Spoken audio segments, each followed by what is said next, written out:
Hello there, Ray here, and in today's video I will be showing you how you can easily kill a wither without any armor or weapons, even on the hardest difficulty. And you won't even take any damage. Plus you don't need any bedrock or anything special. Having played the game for over 12 years and designed hundreds of different contraptions using withers, I have proved that withers are not as dangerous as you think and can be easily managed if you understand them. And to kill this wither, it's only going to take us about 8 dripstone. Now, if all you want to see is how to pull this off, go ahead and hop to the timestamp that is currently on the screen. Because now I'm going to give a short timeline on how I designed this. Recently on Hermitcraft, Impulse, Good Times with Scar, Pearl, and Rendog got together and killed some withers using dripstone. The automated process that they used was based on another video, and that video was based on a video that I did 7 months ago showing a super easy way to kill withers using the new dripstone. And that video of mine was based off of a ton of testing that we did in a live stream the very day that dripstone was added into the game. And I showed a bunch more cool things that you can do with dripstone in that video, as well as corresponding live stream, which all my live streams are archived if you want to see exactly how we invent these things. And during that live stream, we actually had the Mojang developer who created dripstone there in our stream, as well as our testing world, as we played around with the new dripstone. And his name is Henrik. And having chat and played with him, I gotta say he's a really cool person. But the wither killer that I built during the stream is actually based off of my previous wither killer where I use anvils, and it will look very similar to what I showed you guys today, except there has been some changes throughout the versions, so this will be an update video to that one. So hopefully that explains the history of this device, as I often see people that are new to Minecraft and not know the history, and therefore when they see someone making a video about something, they assume that the person showing it is the origins of the idea. And this is why I take time to prove that I was actually the original designer of all my machines and farms, because there is hundreds of YouTubers that use my designs, and depending on which video you watch first, you might think they were the first one to do it. Impulse did a good job in explaining that the design he first built up on Hermitcraft was from a video and it didn't quite work the way he wanted it to, so he went ahead and tweaked it for his needs. I would recommend checking out Impulse's video, as they had some funny shenanigans happen. I'll have that link below along with all these other links. And after watching Impulse's video, I decided to update my simple wither killing setup since there was some changes, and also do a tutorial on how my dripstone wither killing actually works, as my original video was very brief. So hopefully that addresses any confusion that people might have. As the leading expert in withers for the Java edition, I have to say withers are probably the most misunderstood mechanic in the game of Minecraft. And this is due to the Bedrock edition wither being different than the Java, and most people playing on modded servers where the withers act differently than in vanilla. On top of that, there has been changes to withers throughout the versions, which causes confusion, making some people think that containing a wither isn't possible. And this leads to a lot of incorrect information on the internet. So getting into the tutorial, you might be wondering, why isn't that wither over there attacking me since I am in survival? This is for two reasons, because first of all, I did not hurt the wither, so there's no reason for him to come over here and attack me. And second of all, I'm actually just slightly out of his range for his side heads to attack me. So if I move in just a little bit, you'll see the side heads will decide to turn and try to shoot me. But then if I move far enough away, they will forget about me again. And then if I move in close again, they won't attack until I get a bit closer. But also notice that the side heads will attack me, but the wither doesn't actually come over here to attack me. And this is once again because the wither isn't actually being attacked by me, so there's no reason for him to actually come over to me. So now I will show you how to kill the wither. First off, you want to choose the proper location. You want to choose a location where there's not many other animals wandering about. So I'd recommend using like a desert or a mesa. And you can kind of scout the area for entities by doing F3+B. So if there's anything nearby, you should sort of see it more easily. I recommend keeping stuff at least one chunk away. If you do F3+G, you can see these indicators that show chunks. So if I would like build it right here, just make sure there's no like other mobs in these 4 chunks around it. So to pull this off, all you will need is this in your inventory. You need 10 blocks that are pretty good blast resistance, so any type of stone should work. You also need the 4 soul sand and the 3 wither skulls in order to summon in the wither. Then you'll need 42 more blocks. These can be any type. Then you'll need a wooden trapdoor of some sort and a pickaxe. And lastly, you'll need about 10 pointed dripstone. If you're wondering where to find dripstone, it's just randomly throughout the caves you'll see these, and if you just mine them up, you'll get the items. And you can also farm them like all the new items in 1.17, which you can learn about while watching this video here, link below. If you're wondering how to get wither skulls, I would recommend eventually building up my simple wither skeleton farm. You don't have to get them manually. You can also find that link below. So to get started, just find somewhere that's kind of level around and use your 10 blocks to stack straight up as a pillar.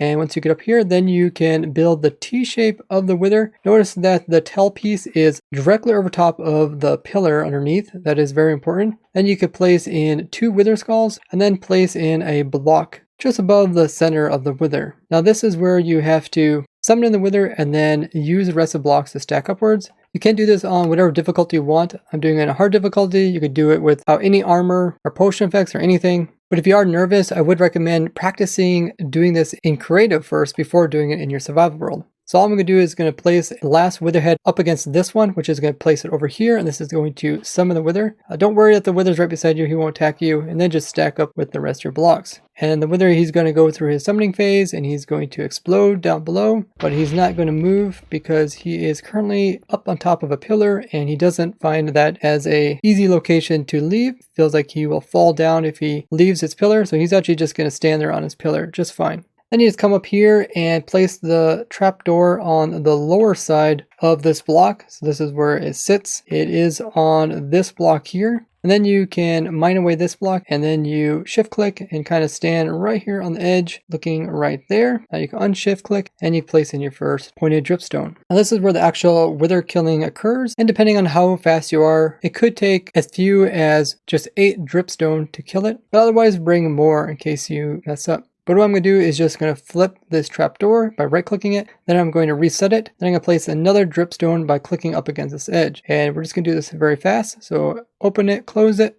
place another one right there, open, close, place, open, close, place. Just keep repeating this until the wither is dead, or you run out of dripstone, and you can see just like that, the wither is dead. So if we hop down here and check it out, I'll see all the dripstone is sitting around the tower, and you can also pick up all the dripstone to repeat the process. We also got the nether star from actually killing it, and it was super easy. If you are enjoying the video so far, make sure to leave a like on it as well as subscribe, as I design thousands of crazy contraptions just like this one to help you out in your survival worlds. So I'll point out a couple tips which makes my setup work. So first off, that center pillar is way up above the ground, so when wither is summoned in, even if he destroys part of it, he will be plenty high off the ground where he doesn't want to walk away. So this is what it looks like before placing the head, and even if you place the head like sideways, it will still summon the wither. You can see that even though he does do his explosion once he is completely summoned in, it's not going to break more than just like 1 block right there.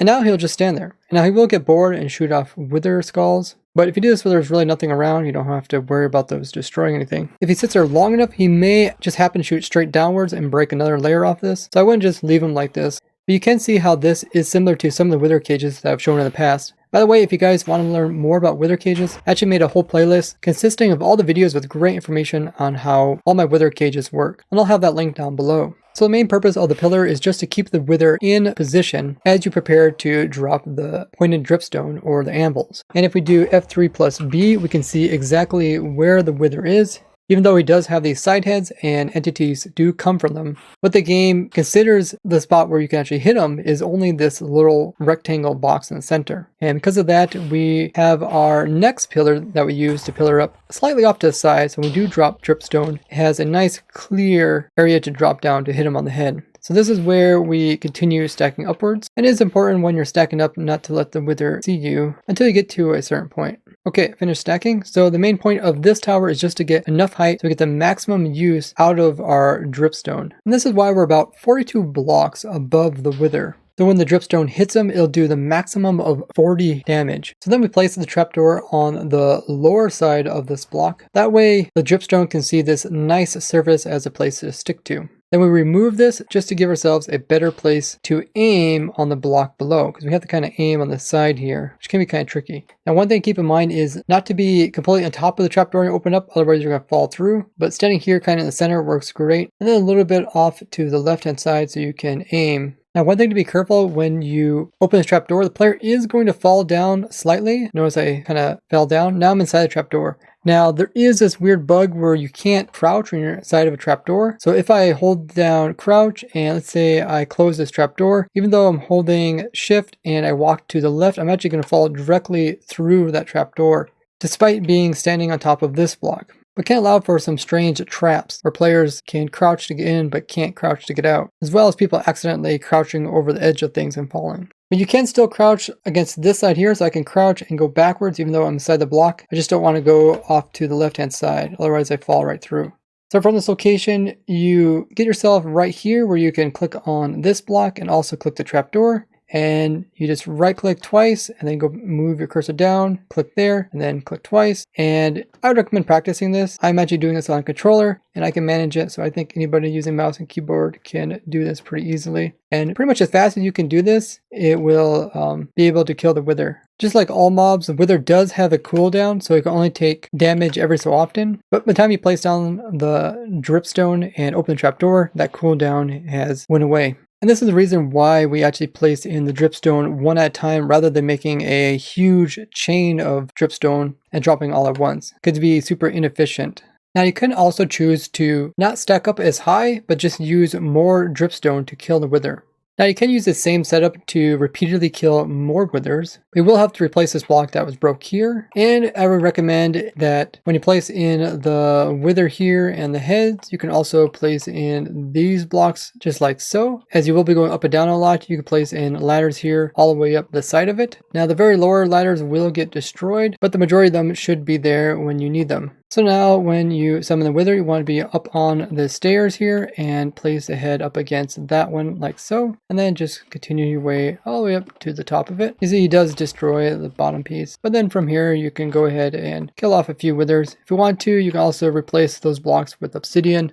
Both the floor block and also these blocks that get blown up right in here. If you happen to have an elytra, you can actually just summon the Wither and then just fly up to the top and drop them down, and then fly back down and repeat the process, making for much quicker kills.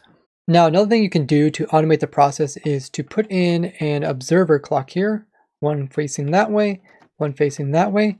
Now the trapdoor will move like that, and if you go ahead and stand right here, you can easily click up against this block and it'll automatically drop them. So I have another Wither down there, and if I just hold down right click, I'm going to drop all 8 of these. Just like that, you can kill them. And the timing on this clock makes it perfect so you don't drop them too fast. So I got another Wither down there, and let's see exactly how fast this is. So go ahead and start. So it was just over 5 seconds, which makes it extremely efficient. Now I did design this for the Java edition, as Bedrock do have quite a few changes to Withers that aren't in Java edition. Now if you do want a completely automatic Wither killing machine, I designed quite a few of them over the years, and most recently in my beacon farm, so I'd recommend checking out that video if you haven't already. If you found this tutorial helpful, make sure to leave a thumbs up on the video. And the best way to support my channel is just by sharing what I do with others. So let other people know that RaysWorks has a really easy way to kill Withers. If you'd like to learn more crazy things that you can do with Withers, check out these 2 playlists. I would like to thank you guys for watching, and I will see you guys in the next one. Bye bye!